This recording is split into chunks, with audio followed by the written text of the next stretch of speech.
ইরানের উপর অ্যাটাক করছে, বলতেছে যে ইরান হামলা করতে পারে। তারা কিন্তু ধর্মের নামে যুদ্ধটা চালাচ্ছে।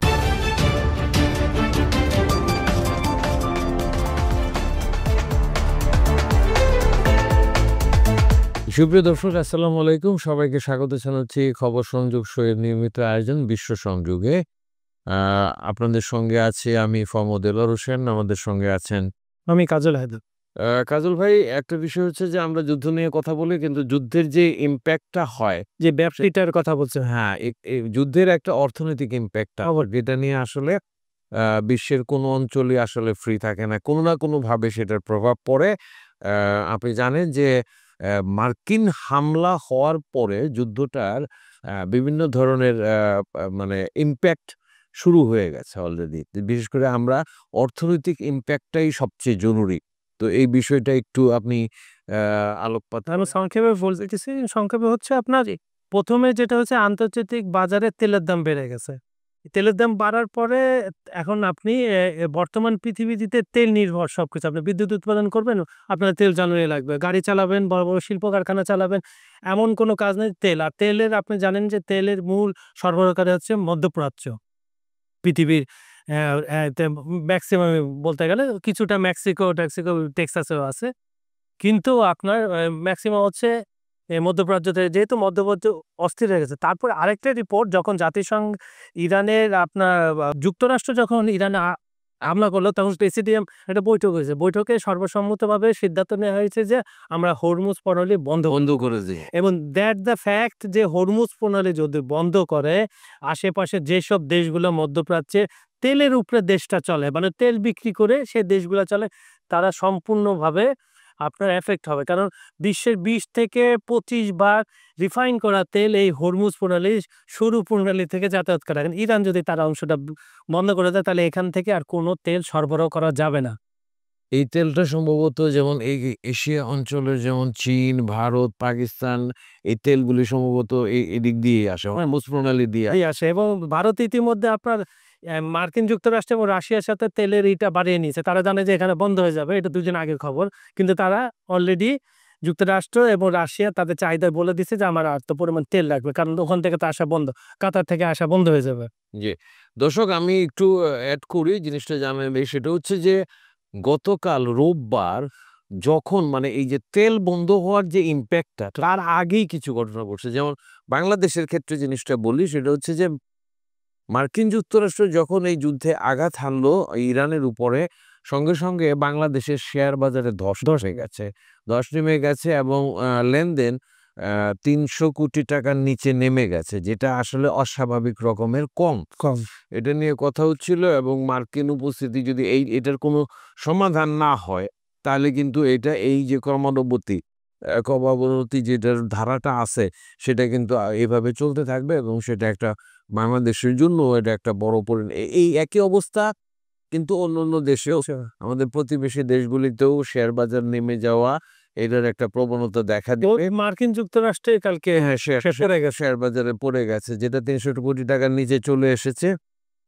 আর আরেকটা জিনিস হচ্ছে যে হরমুজ প্রণালী বন্ধ করে দেওয়ার সিদ্ধান্ত নিয়েছে ইরানের যে সংসদ নিয়েছে, যেখান থেকে বিশ্বের তেলের 1/5, এটা আমি বলতেছিলাম 20%, 20 থেকে 25%। তো এটা ওই প্রণালীটা যদি বন্ধ থাকে, যেটা হলো, দর্শক আপনারা বুঝতে পারতেছেন, ওই যে আরব আমিরাত এবং ইরানের যে মাঝখানে সামুদ্রিক যে পারস্য উপসাগর থেকে এদিকে ভারত উপসাগর, এদিকে যে কানেক্টিং পয়েন্টটা, খুব যেটাকে আমাদের ওই যে শিলিগুড়ির এখানে যেটা চিকেনের মতো, খুবই গুরুত্বপূর্ণ একটা প্রণালী। ওই জায়গাটা বন্ধ করে দিলে ও ঘুরিয়ে পরিবহন করাটা অনেক বেশি ব্যয়সাধ্য বিষয় হবে। ক্রুড অয়েল 3% দাম বেড়ে ব্যারেল প্রতি $79 পৌঁছে গেছে, 29% বেড়ে গেছে।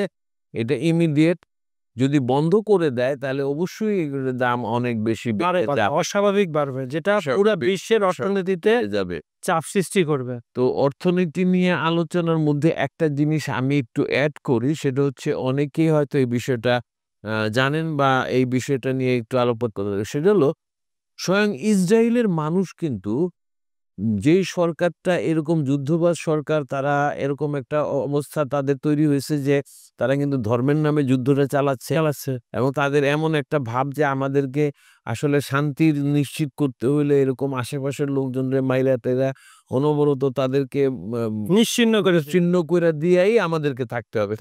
এই অনুভূতিটা নেতানিয়াহুর যে সরকারটা আছে সেই সরকারের এই অনুভূতি নিয়েই কাজ করে এবং তারা এটাকে অনেকটা ধর্মযুদ্ধ বলে।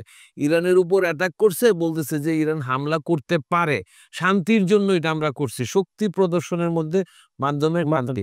কিন্তু ইসরায়েলের যে সাধারণ মানুষ বা তাদের যে প্রতিপক্ষ আছে, রাজনৈতিক প্রতিপক্ষ যারা আছে, তারা কিন্তু বিষয়টাকে এইভাবে চিন্তা করেন না।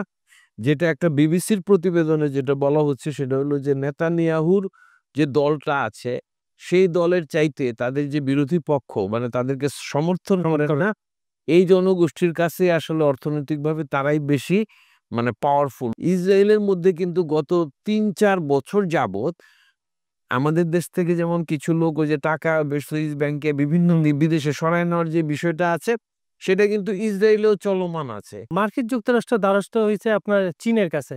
চীন যেহেতু ইরানের বন্ধু, চীনকে বোঝাচ্ছে ভাই তুমি যেমনে পারো ইরানকে এই সিদ্ধান্ত থেকে ফেরাও। এই হরমুজ প্রণালীটা ওপেন রাখো। কারণ এখানে তো মার্কিন স্বার্থ জড়িত। যে ব্যবসা না হলে মার্কিন যুক্তরাষ্ট্রের না, অস্তিত্ব এটা থাকবে। কিন্তু মানে এই যে মার্কো রুবিও তারপরে জেডি ভ্যান্স মানে এরা বলতেছে কি যে চীনকে বলতেছে যে তোমাদের তো তেলের সমস্যা হইতে পারে, তোমরা একটু ইরানকে ফোন করে বলো হরমুজ প্রণালী যেন বন্ধ না করে। এবং তারা একই সঙ্গে এটাও বলতেছে আমাদের অত সমস্যা নাই, তোমাদের অত সমস্যা না থাকলে তোমরা এত বড় ইয়া হয়ে গেছো যে আরেকজনের সমস্যা নিয়ে চিন্তিত হয়ে কি উদার সেটা আছে। চীনের সাথে তো ইরানের সম্পর্ক আছে, চীনতে তো আলাদা করে ফোন করার দরকার নেই। এটা তো ইরান যদি কোনো পদক্ষেপ নেয়, আপনি জানেন যে ওই যে অলরেডি এই যে আরাগাচি কিন্তু রাশিয়া পররাষ্ট্র চলে গেছে, বৈঠক হয়ে গেছে। বৈঠকও হয়ে গেছে। তো চীনের সাথেও তাদের নিয়মিত আন্ডারস্ট্যান্ডিং আছে। দর্শক আপনারা জানেন যে ওই যে যেই জিনিসটা আমরা কোনো উল্লেখ করছি যে চীনের কিছু বিমান রহস্যময় তাদের মানে গতিপথ, যে দেখা যাচ্ছে যে 4টা বিমানের কথা জানা যায় যেটা মনে করেন যে তুর্কমেনিস্তান এই সমস্ত জায়গা হয়ে সেটা হলো যে ইরানের সীমান্ত পর্যন্ত যাওয়ার পরে তারা যে কোথায় গেছে এটা কেউ বলতে পারছে না। এই সমস্ত বিমানে কি নেওয়া হচ্ছে এবং ইরানকে যে অস্ত্রের যোগান বা যে কোনো জিনিসের যোগান চীন কিভাবে দিচ্ছে এটা কিন্তু মার্কিনেরাও বের করতে পারছে না। এবং চীনের তো যে বিষয়টা আমি সবসময় বলি, সবাই জানে, সেটা হলো চীন কিন্তু কথা বলে না, চীন কিন্তু কাজের কাজ করে দেয়। কি লাগবে, কি যোগাযোগ, ইরানের সাথে চীনের যোগাযোগটা আছে। তো যাই হোক, আমরা আপনি বলতে চাচ্ছেন ইরান এই যুদ্ধের ব্যাপারে যেকোনো সিদ্ধান্ত নেওয়ার আগে অবশ্যই তার মিত্র ২ দেশ বিশেষ করে রাশিয়া এবং চীনের সাথে সলা পরামর্শ করেই করছে। না, আমার মনে হয় এখানে তুরস্কও জড়িত। তুরস্কও জড়িত আছে বলতে যে তুরস্কের সাথেও তাদের একটা ঘনিষ্ঠ যোগাযোগ আছে বলে জানা যাচ্ছে।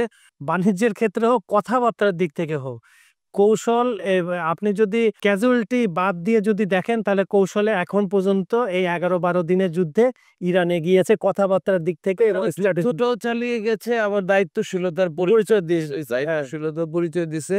দর্শক, আমরা আজকে এখানে শেষ করব। অর্থনৈতিক প্রভাব নিয়ে আমরা আরো কথা বলতে হবে হয়তো, কারণ যুদ্ধ যদি লিঙ্গারিং হয়, যদি দীর্ঘস্থায়ী হইতে থাকে তাহলে সেটা অর্থনৈতিক প্রভাবটা বাড়তে থাকবে। আমি সর্বশেষ একটা তথ্য জানিয়ে শেষ করি, সেটা হচ্ছে যে আমেরিকানরা ইসরায়েল খামেনিকে হত্যা করতে চায়। সবচেয়ে বড় বিষয় হচ্ছে যে ইরান এই বিষয়ে সতর্ক, ইরান এই বিষয়ে সচেতন এবং ইরান এই বিষয়ে অলরেডি স্টেপ নিয়ে রাখছে। খামেনি ওনার বয়স হয়েছে ৮৬ বছর। তো ইরানের বাহিনীগুলির আশঙ্কা যে ৮৬ বছর বয়সী খামেনিকে ইসরায়েল বা যুক্তরাষ্ট্র হত্যা করতে পারে। যদি তেমনটা ঘটে তাহলে দ্রুত সর্বোচ্চ নেতৃত্ব বাছাইয়ের নির্দেশনাও দিয়ে রেখেছেন তিনি স্বয়ং। পরবর্তী সর্বোচ্চ ধর্মীয় নেতা নির্বাচনে ৩ জনকে বাছাই করে রেখেছে। হ্যাঁ, খামেনি। তো এই যে বিষয়টা সেটা হচ্ছে যে একটা রাষ্ট্রযন্ত্রকে, ইরানের রাষ্ট্রযন্ত্রটা অনেক বেশি সিস্টেমেটিক এবং গঠনমূলক, সেখানে আসলে ব্যক্তি বিষয় না। ইসরায়েল কিন্তু শুরুর থেকে বাছাই করে সেনাবাহিনী প্রধান, অমুক বাহিনীর প্রধান, আইআরজিসির প্রধান, তারপরে এরপরে তাকে ইয়ে করা হয়েছে, তাকেও হত্যা করা হয়েছে, সবকিছুই হত্যা হয়েছে, কিন্তু ইরানকে কিন্তু মোরালি ডাউন করা যায় না। ইরানের বিষয়টা এরকম না যে একটা সেনাবাহিনী প্রধানকে মেরে ফেললে, একজনকে মেরে ফেললে তারা হতোদ্যম হয়ে যাবে। পাইপলাইন অনেক strong। পাইপলাইনটা অনেক বেশি স্ট্রং আছে, এটা নিয়ে দুশ্চিন্তা করতে না করছে স্বয়ং খামেনি সাহেব। উনি নিজেই ৩ জনকে বাছাই করে রাখছে যে এই ৩ জন হবে, মানে কি আমাকে খামেনিকে মারবে, দ্বিতীয় জনকে মারবে, তৃতীয় জনকে মারবে, ধারাবাহিকভাবে মারবে, তাদের নেতা আদর্শ তো তাদের চেঞ্জ হবে না। হতে থাকে। আদর্শ অনেক কিছু। দর্শক, আজকের মতো এখানেই শেষ করি। আমরা আবারও হাজির হব এই যুদ্ধের সর্বশেষ আপডেট নিয়ে। ধন্যবাদ সবাইকে এতক্ষণ সঙ্গে থাকার জন্য।